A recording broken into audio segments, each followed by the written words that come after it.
Here we go, guys. Upset City here. I want to make a series. With the plan for the series, however mini or long the series ends up being, is to open the door to anyone who may find it helpful.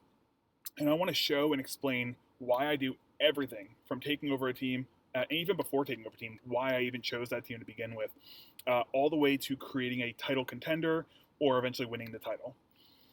I'll open my doors to practice plan, team and player game plans, recruiting, scouting, everything, and I'll show whatever anyone wants, with the hopes of hopefully either helping new coaches find more success or more veteran coaches. Maybe they find a different way to do things. Maybe they're interested.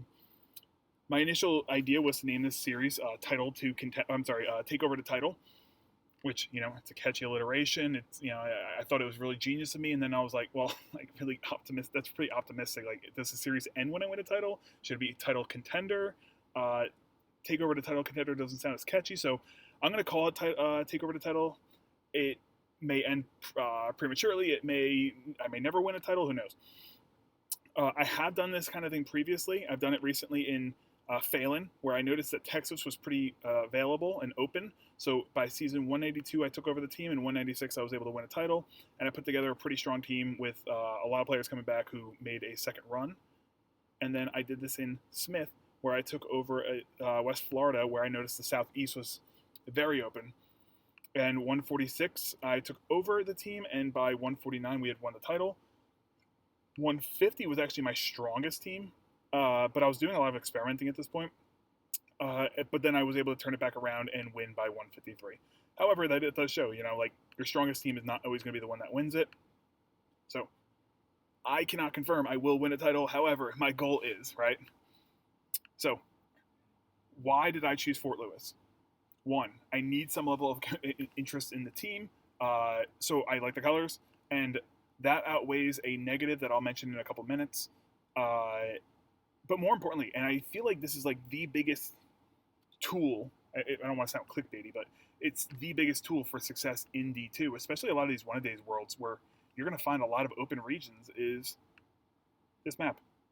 There's a D2 map, so it's in the HD Tools and Resources in the Discord. However, or Resources and Tools, whatever it is. This is every team in D2.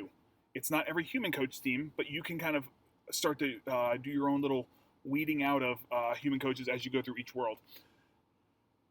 This is how the tool I use to find which team I want to be at. So the way I typically do is I open this up. I go, how's the Pacific Northwest look?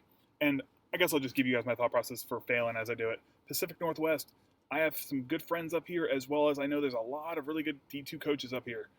I'm going to be battling with them, and they're going to be a headache for me, so I don't want to be near them, right? So I said no to the Pacific Northwest.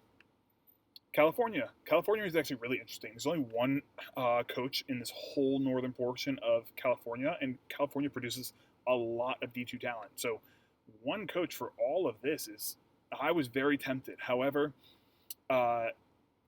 the friends I have up here, and I know the other coaches probably love going down, and I didn't really, because they're my friends, I know how they recruit, and I didn't really want to get in their way, and I know their recruiting strategies and stuff. I felt it would be kind of a lame move if I was like, I'm gonna take this team and just cut you off. There's a couple of coaches down here. I didn't want to deal with the headache. A lot of coaches just joined Texas since I've left Abilene a couple seasons ago, and they are very good. I don't want the headache. I know a lot of coaches who recruit all the way up from like this area all the way down into this area. I know a lot who target this. I did not want to get in their way. I'm close friends with a lot of these guys. The NAAA, I'm pretty good friends with a couple of the guys up here, as well as I just know how strong of a conference it is. I don't want the headache of having to deal with it, right? That left me two spots, which is kind of this, Dakota, Minnesota, Iowa region, or the Denver region. I initially decided on Augustana, and I was about to start scouting, and I messaged customer support and was like, "Oh wait, I'm co-coaching with somebody pretty close by. Let me ask to be moved to a different school," and I ended up having them push me over to Colorado because I was within that 1,000 mile radius, and I just don't want to any questions about fair play. So I chose Fort Lewis. They were one of the first teams I ever coached when I played. It was actually the first team I coached when I got into HD. But I was also looking at some of these other Western Colorado teams. So you see how Fort Lewis right here, they're like, they have a lot of people around. There's a lot of schools around them, but they're not really human. Like, there's one coach, I guess I should say, there is one coach at Regis. Oh, boom. So there's one coach at Regis. There's a coach, I believe, at Eastern New Mexico. There's a coach at Grand Canyon. That's all the coaches, human coaches near me. That's a lot of space that I can kind of start, playing around with. I can start recruiting out of. So I like that. That's what I consider like a good isolated, where I'm not truly isolated. I have a lot of teams around me, but I'm not worried about Sims recruiting. I'm not worried about like people who are super far away, like Texas recruiting, versus like a bad isolation like Alaska, Montana here. Like, yeah, they're out of the way and there's no one near them, but there's also going to be less talent produced around them because there's less teams. And I'll circle back to that actually. There's less for those who don't know. So I'll use New Mexico as the example. The way that recruit generation works. So we'll look at the state of New Mexico. In the D2 pool for New Mexico, let's say there's 3 openings between these 3 schools. That's 9 total openings. The amount of recruits that produce out of New Mexico will be roughly in that range. There's a correlation between that number 9 and how many recruits produce. It's not an exact science. Like, you'll see school or states that have 0 D2 teams sometimes spawn recruits, and it's like, it's not an exact science, but it's rough enough where it's like, you want to be in conferences or states that have a lot of teams. So let's look back at like California, for example. There's one guy up here. There's going to be a lot of recruits that generate in the state of California. Some of them have to be on the north side. He gets free pickings of who he wants up here.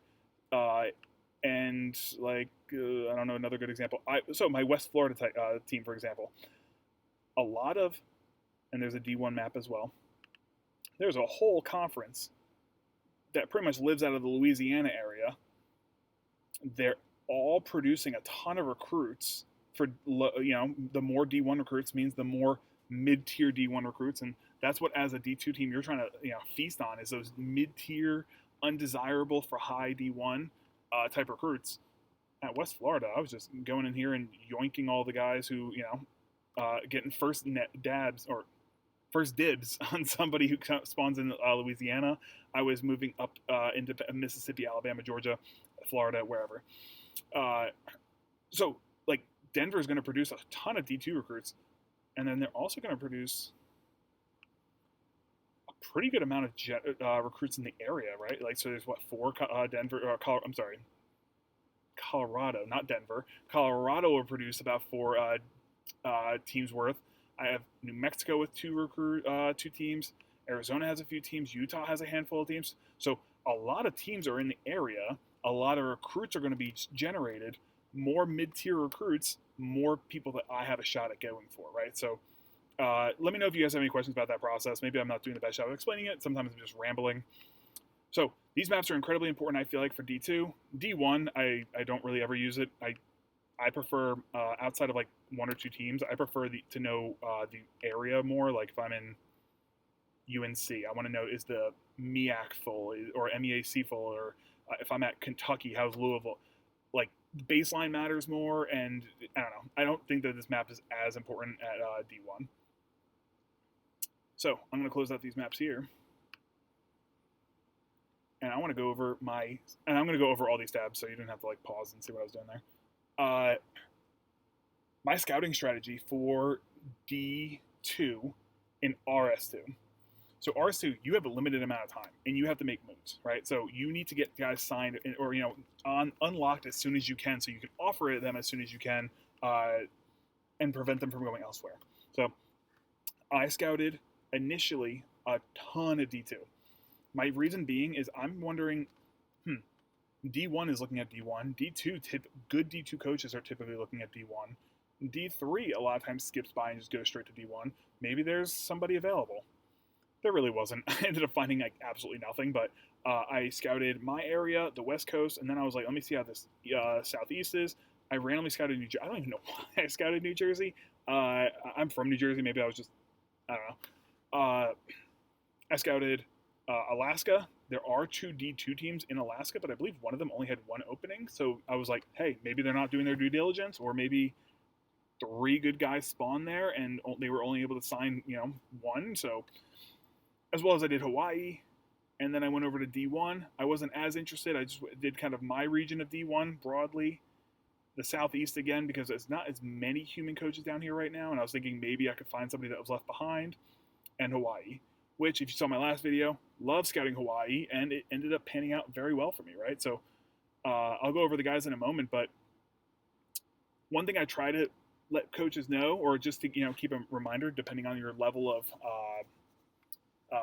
experience, if a D1 recruit, so what I do is I scout, say, Washington, and then I go to Washington's recruit pool, and then I'll look at every player under Washington, and say I see somebody who's like B athleticism, C offense, C defense. I'm like, okay, he's interesting enough. Let me scout him to level 2. Then once he's scouted to level 2, I go to his preferences and I check, is he early or end of period 1? If he is, I have to then go to considering list and see, if he's Division 1 projected recruit, does a D2 team have an offer on him at moderate? If they do, I don't even approach the recruit. It's a waste of your resources. The recruit will auto sign with the D2 team immediately. Same with a D2 projected recruit. If there's a D3 team on one of these guys and they are early or end of period 1, and that team is moderate with an offer, it's not even worth going for. That D3 team is instant going to get the recruit, and you just wasted, say, 50 AP, 20 AP, whatever you put in. That was just, you might as well just thrown it away.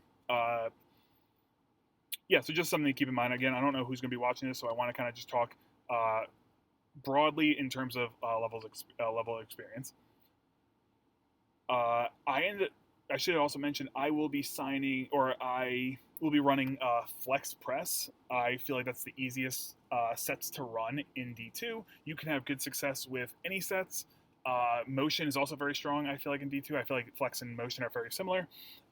That's not to say that you cannot win with other sets. I just feel like, even if you looked at like IBA, I believe there's a very strong, I think they're Triangle Man in North Florida. Oh, it was Team VIP. Yeah. Triangle Man. He's doing incredibly well. You can have great success running different sets. It's just, I'm trying to give examples of, here are the easiest ways to have success. Okay, so I'm going to close this out. So I kind of mentioned earlier, I like their colors, and that's still what drew me to them.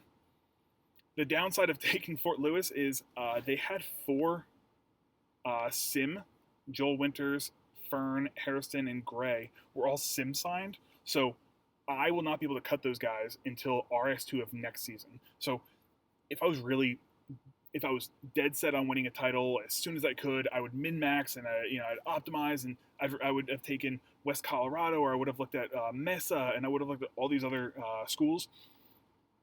I wasn't connected to any of them. None of them interested me as much. So at the sake of me remaining interested in the series, I chose a team that is like a little bit more, and I'll just eat the loss on these guys. Again, I don't get any resources on any of those 4 guys until RS2 of next year. Additionally, for coaches who are newer coaches, keep in mind that when you take over a new team, for example, I had this guy with an offer initially, and I was at moderate, maybe I was at very high, and I was battling Colorado State Pueblo. Make sure that when you first take over a team, go to your current attention, remove any current attention, unoffer all unoffer the scholarships, unoffer everything. Make sure that if the recruit is not good enough for D2, do not sign them. So my strategy was cut until I had 6 openings. You will not get any more resources after 6, right? Like, there's a cap. You can't just keep cutting and keep getting more AP and more money. Maybe you get more money. I think it caps at 6. Anyway, I cut till I had 6, and then I go, okay, I already have. I am not going to get any more. I want to end this with 3 openings, right? So if I had 4 openings, I wouldn't get more money next season. They would sign a walk-on for me, and then I can't have those resources until next year. So at that point, it's just worth me taking a lottery ticket. So at the end of the RS2, I want this to say 3. It's 3 walk-ons, and then everything else is just, it's good. Let me go over the recruits I ended up signing. Kells, he was my number 1 target. I immediately wanted to go for Kells. He was in Hawaii, which I mentioned in my last video. Again, I really like that Hawaii area. Nobody else was even looking at this guy. Decent athleticism, very high speed, good defense, or good enough defense, and I kind of like the scoring combination, as well as 97 minimum ball handling, and, you know, he's going to be an okay passer, good free throw, and if I'm running press, I love that stamina. So, really like Kells. My other initial target was, let me go to ratings, was Gerald Smith. High athleticism, potentially could have been a really interesting scorer with that ball handling and low post combo with that free throw. And again, he would have been 90 something stamina. That would have been incredibly impactful.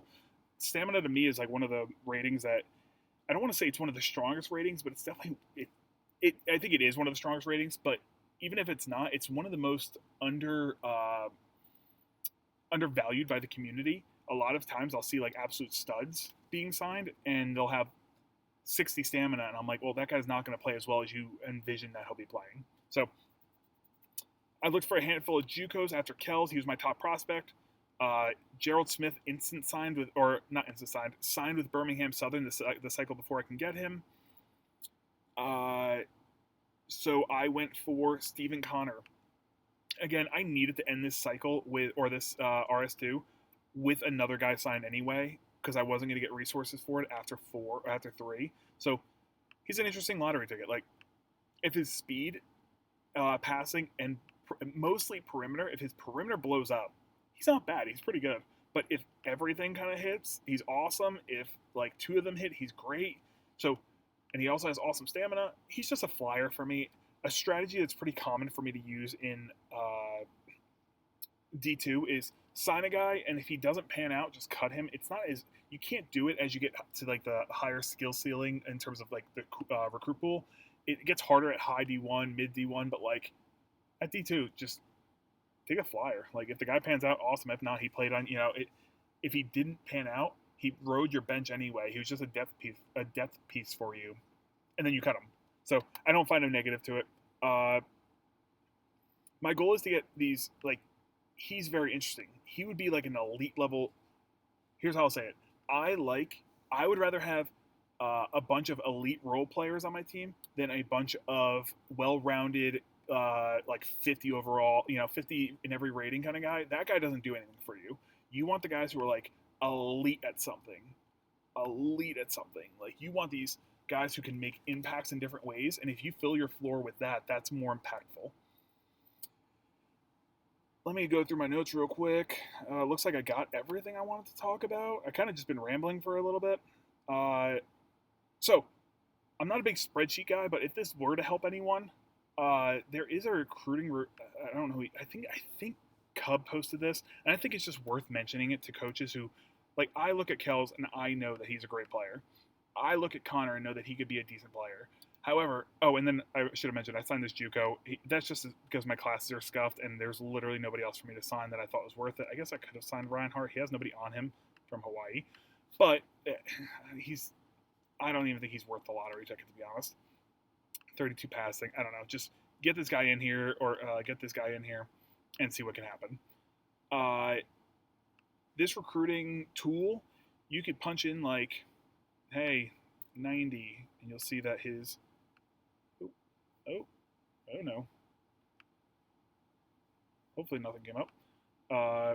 That's my work email. So I put in 90, and now suddenly his defense is much higher. And if I were to change his like low post, then ratings change, and you can see how he fits in a flex press. You can see how his ratings change and his overall changes. So if that's an interesting tool for anyone, I could always repost it. I know I got it from somebody. I think it was Cub. But I could always repost that as well for newer coaches. Again, I'm not a spreadsheet guy. I don't ever really use spreadsheets. I think that I prefer my eye test over the spreadsheet. However, they do have a use, I think, for lower level coaches to kind of get a feel for like, oh, I didn't realize low post was that impactful. And again, this spreadsheet, it's not exactly how I think either. Like, I think, let me see. This guy was a 90. Like, that dude is a stud scorer for me, and this has him at an 88. Like, I would put him closer to like that. I'd put him at like 90. I don't know, high 90s. I don't know. I'm just rambling at this point. It's an interesting tool. I could always post it for anyone to see. So that is everything I have for right now. Next season is probably just going to be me running zone, triangle, slow down, get my two freshmen as much playing time as I possibly can. So my depth chart will be very basic. I might even hit the optimize button and just make sure my freshmen are at the top, or I might even just put my two freshmen in the starting lineup, no backups, and just hope that they play 40 minutes. Practice plan, it's probably not worth me really going over. I can if you guys want me to. Team game plan I can go over next time. Player game plan, again, I'm not going to have a very good player game plan because I only have two guys I care about, and I don't care about the outcome of my season. Like, there's a very good chance I either go 0 distro, or I give Kells like 100 distro and just say, let's go set the record for points in a career. So let me know whatever you guys want to see. I could always, change the videos, or I could always add, or, whatever you guys need.